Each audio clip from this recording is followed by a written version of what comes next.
Salut à tous, c'est Pam de la chaîne, bienvenue sur cette vidéo qui aujourd'hui est un podcast qui commence à 2, on verra peut-être à 3.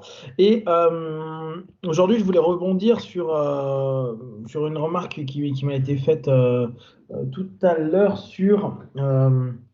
c'était sur un des podcasts qu'on avait fait tous les deux. Mhm. Et il y avait il y a eu un moment, un truc qui était... attends, je te retrouve ça. La personne avait dit super ou génial, et j'ai dit mais qu'est-ce que tu as trouvé bien? Et en fait, elle avait trouvé que c'était intéressant la reformulation que je proposais de ce que toi tu disais, en fait, clarifier tes idées et redonner les idées. Et la réponse que j'ai fait, voilà, c'est ça, Sonia. Donc Sonia, elle met waouh, incroyable. Et puis tout à l'heure, je lui ai dit mais qu'est-ce que tu trouves, qu'est-ce qui est incroyable pour toi? Et elle dit facilité de manier les mots et de faire une synthèse rapide et restituer une idée, une pensée. Et donc, je lui dis, bah, c'est un sujet auquel on parle beaucoup avec Dao, qui est en fait l'écoute. Et je pense que c'est quelque chose de primordial et qui manque énormément chez beaucoup d'entre nous et qu'on ne nous a pas enseigné. Qu'est-ce que tu Mhm. penses, toi, de l'écoute? Est-ce que tu penses qu'on sait écouter? Comment tu vois dans ta vie professionnelle, dans ta vie personnelle, l'écoute, la qualité d'écoute, l'énergie que ça demande d'écouter? Est-ce que tout le monde est apte à écouter? Est-ce que tu as déjà été, on t'a formé à écouter ou est-ce que tu le fais naturellement? Comment ça se passe? Co- Comment tu vois l'écoute? Alors, si je regarde un petit peu mon parcours sur ce sujet-là, je pense que j'ai des qualités de perception, pas d'écoute, de perception. C'est-à-dire que j'ai hum, j'ai une capacité à capter tous les signes qui sont autour de moi et de tous les voir. Alors, ça ne veut pas dire que j'écoute, ça veut dire que je prends de l'information. D'accord? D'accord. Là, Et en fait, tu après, remplis ta data. Donc, tu prends de la voilà. data, tu prends de la data. À ce moment-là, ça crée quoi? Pour toi, en quoi c'est différenciateur de l'écoute? Ben, je prends de la data et après, je vais l'analyser et je vais l'interpréter. Donc, on est dans une phase projective. D'accord? Et comme je sais que j'ai un processus assez récurrent qui est la généralisation, on va dire que dans la plupart des cas, je tombe à peu près juste par rapport aux gens que j'ai en face de moi et que j'arrive assez bien à communiquer avec les gens.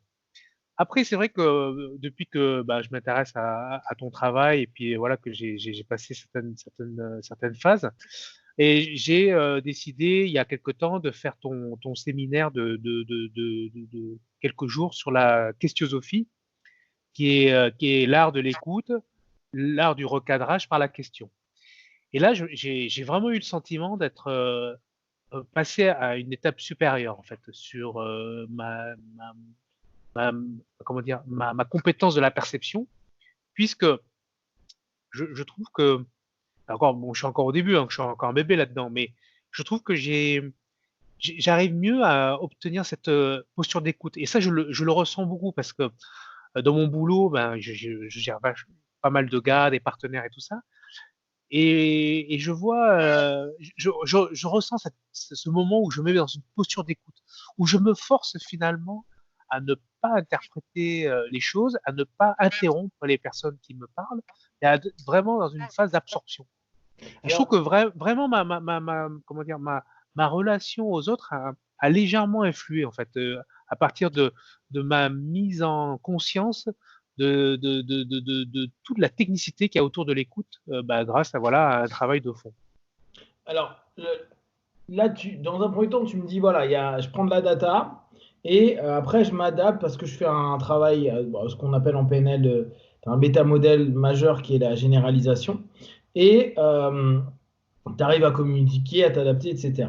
Cette prise d'information, par rapport à ce qui est pour toi l'écoute, quelle serait la grosse différence? Qu'est-ce qui fait que tu différencies autant prise d'info et écoute?